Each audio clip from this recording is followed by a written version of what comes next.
Thank you very much, Mr. Chair, and thank you to our panelists so much for your testimony today and for your work in this area.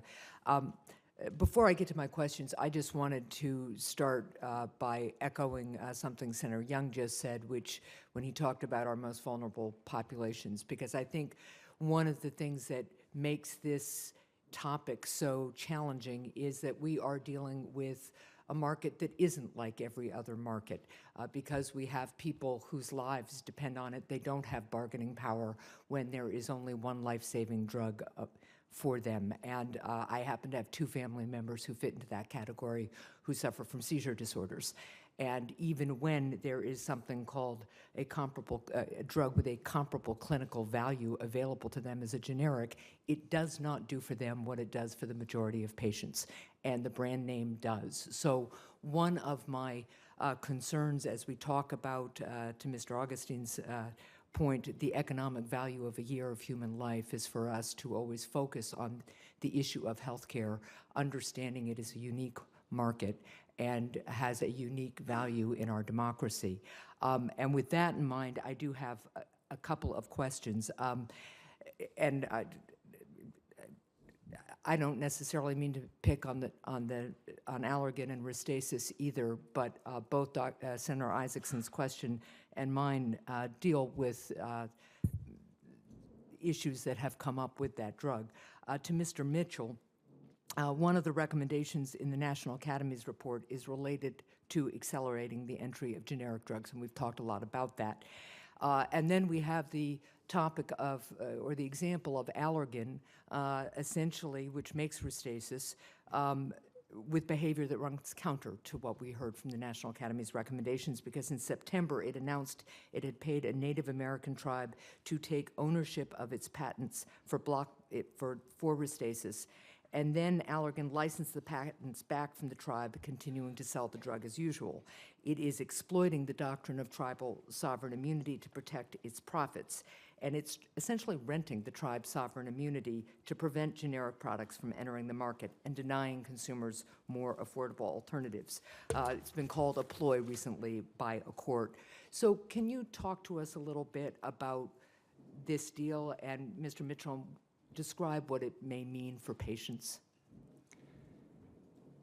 One of the most offensive things about this, as another strategy to create the patent thicket, avoid allowing generics to come to market, is that the company involved called it novel, brilliant, when they announced that they were going to do it. The fact is, it hurts people like Joe Landy from Boca Raton, Florida. He's a retired police officer.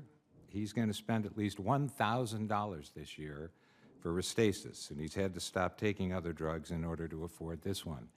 It's not, the company's treating it like it's a game, and how can we figure out a way around the laws of the United States?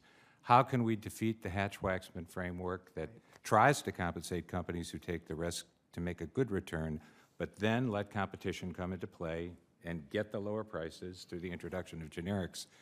Allergan's behavior is offensive, and it hurts people. It's not a game. Well, thank you. And following up with the example that Senator Isaacson gave to Mr. Augustine about advertising, because we see ads for Restasis, and there are patients like the one Mr. Mitchell just mentioned who definitely need the drug Restasis, and I will say with firsthand knowledge, dry eye can be extremely painful and debilitating when it gets bad enough. It also can be treated without Restasis, so I'd urge people to talk to their doctors before they take it. But let's talk about advertising and the fact that we still allow, Mr. Augustine, companies to get tax breaks for advertising. The Academy recommends that we try to address that. Can you talk to us about why it might be appropriate to end tax breaks for direct-to-consumer advertising by pharmaceutical companies? Yes, in the committee's view, there are several negative aspects of this form of advertising. One is that the patient goes to their doctor and tells the doctor, I saw this on TV and this is what I need. And it may be a very expensive drug. And in fact, most of the drugs that are advertised tend to be the more expensive in their class. The doctor is then under the pressure of telling a patient that I've got another drug that's equally good, costs less.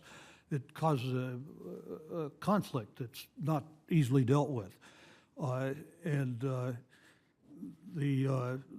The other aspect, of course, is that advertising costs a lot of money, and it shows up in the end price of the product to the advertiser. Also, much of this advertising just neutralizes itself, and I would think the drug companies, if it would be an antitrust violation, but if they all would say, we'll quit advertising and stand on the merits of our products, they would probably all be better off.